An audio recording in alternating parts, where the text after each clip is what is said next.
my third grade friends. Welcome back. Thank you for tuning in again. As promised, I have another special guest waiting to see you guys.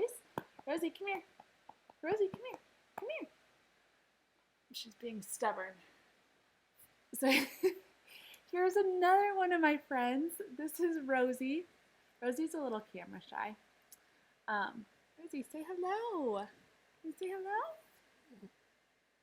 Rosie's like a little grandma dog. She's old and she likes to sleep. So maybe she'll listen to the book with us. She'll probably fall asleep though, because that's how she is. So she'll probably sit, she'll sit right here. She'll probably fall asleep, but we'll see. All right, we are on chapter 6 called The Giants. Remember, last we talked, Sophie was talking with the giant, finding out what all of the other giants eat.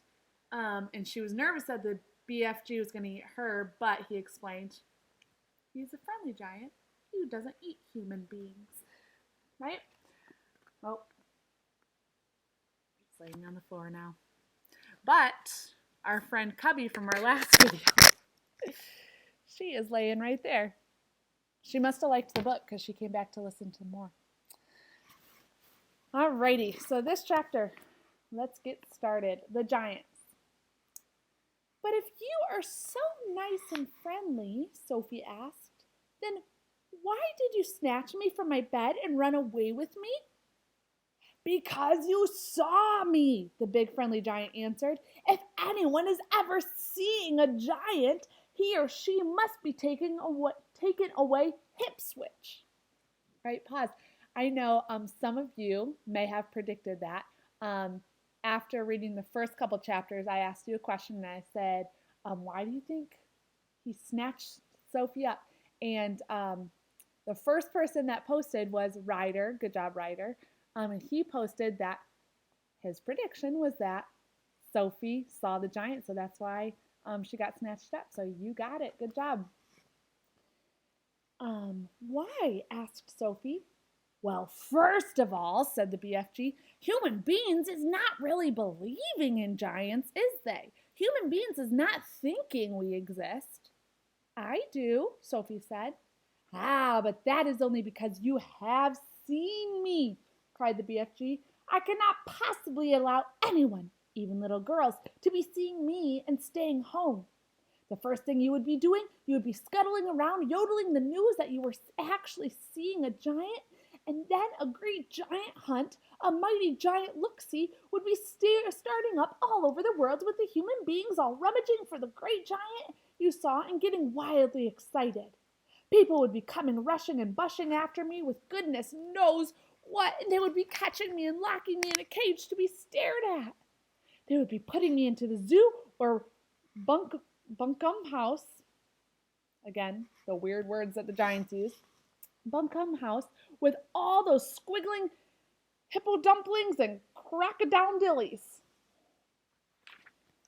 Sophie knew that what the giant said was true. If any person reported actually seeing a giant hunting the streets of a town at night, there would most certainly be a terrific hullabaloo across the world. I will bet you, the BFG went on, that you would have been splashing the news all over the wonky world, wouldn't you, if I hadn't wiggled you away? I suppose I would, Sophie said. And that would never do, said the BFG. So what will happen to me now? Sophie asked. If you do go back, you will be telling the world, said the BFG, most likely on the telly bunkum box and the radio squeaker. So you will just have to be staying here with me for the rest of your life. Oh no, cried Sophie. Oh yes, said the BFG, but I'm warning you, not ever to go whiffling about out of this cave without I is with you, or you will be coming to an ucky-mucky end. I is showing you now who is going to eat you up if they is ever catching even one tiny little glimpse of you. The big friendly giant picked Sophie off the table and carried her to the cave entrance. He rolled the huge stone to one side and said, Peep out over there, little girl, and tell me what you is seeing. Sophie, sitting on the BFG's hand, peeped out of the cave. The sun was up now and shining fiery hot over the great yellow wasteland with its blue rocks and dead trees. Is you seeing them? The BFG asked. Sophie, squinting through the glare of the sun, saw several tremendous tall figures moving among the rocks about 500 yards away. So this is what she is seeing.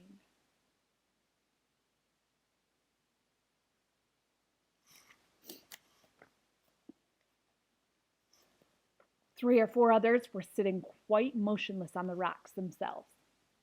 This is giant country, the BFG said. Those is all giants, every one. It was a brain-boggling sight. The giants were all naked except for a sort of short skirt around their waists, and their skins were burnt brown by the sun. But it was the sheer size of each one that boggled Sophie's brain most of all. They were simply colossal, far taller and wider than the big friendly giant upon whose hand she was now sitting, and oh, how ugly they were. Many of them had large bellies. All of them had long arms and big feet. They were too far away for their faces to be seen clearly, and perhaps that was a good thing. What on earth are they doing? Sophie asked. Nothing, said the BFG. They is just moochling and foochling around and waiting for the night to come. Then they will all be galloping off to places where people is living to find their suppers. You mean Turkey? Sophie said. Bone-crunching giant will be galloping to Turkey, of course, said the BFG. But the others will be whiffling off to all sorts of flung-away places like Wellington for the flavor and Panama for the heady taste. Every giant is having his own favorite hunting ground. Do they ever go to England? Sophie asked. Often, said the BFG. They say the English is tasting ever so wonderfully of Krotzgallop. I'm not quite sure I know what that means, Sophie said. Meanings is not important, said the BFG. I cannot be right all the time. Quite often I is left instead of right. And are all those beastly giants over there really going off again tonight to eat people? Sophie asked. All of them is guzzling human beings every night, the BFG answered. All of them, except me. That is why you will be coming to an ucky-mucky end if any of them should ever be getting his gogglers upon you. You would be swallowed up like a piece of frumpkin pie, all in one dollop. But eating people is horrible, Sophie cried. It's frightful. Why doesn't someone stop them? And who, please, is going to be stopping them? Asked the BFG. Couldn't you? Said Sophie. Never in a pig's whistle, cried the BFG.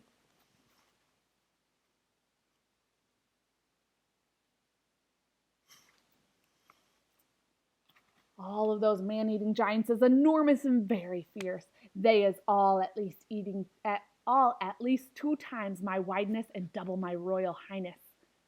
Twice as high as you, cried Sophie. Easily that, said the BFG. You was seeing them in the distance, but just wait till you get them up close.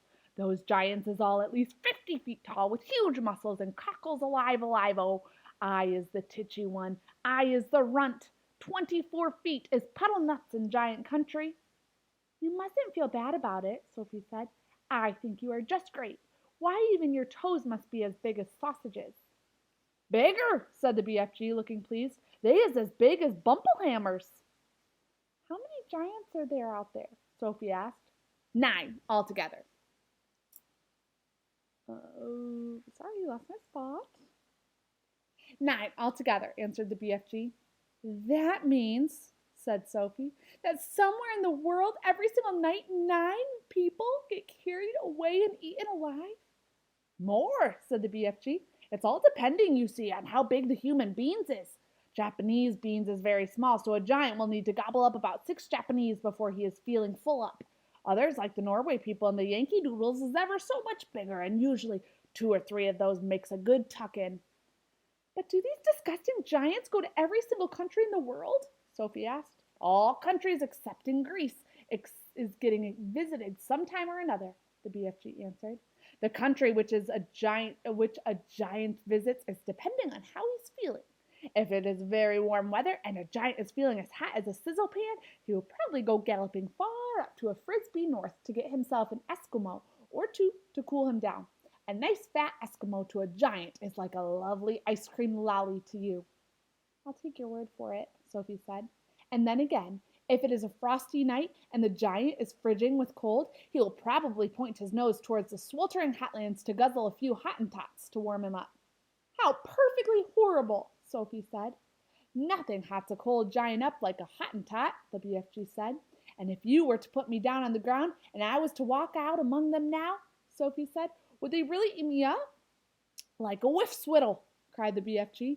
And what is more, he was so small they wouldn't even have to chew you. The first one to be seeing you would pick you up with his fingers and down you'd go like a drop of drain water. Let's go back inside, Sophie said. I hate even watching them. All right, that is chapter 6. All righty, so let me find my friend Rosie to say goodbye to you. Rosie, come here. Come here. Here she comes. Say goodbye. Say goodbye to my friends. Say goodbye. I don't know why she's acting so nervous. All right, we'll see you next time. Goodbye.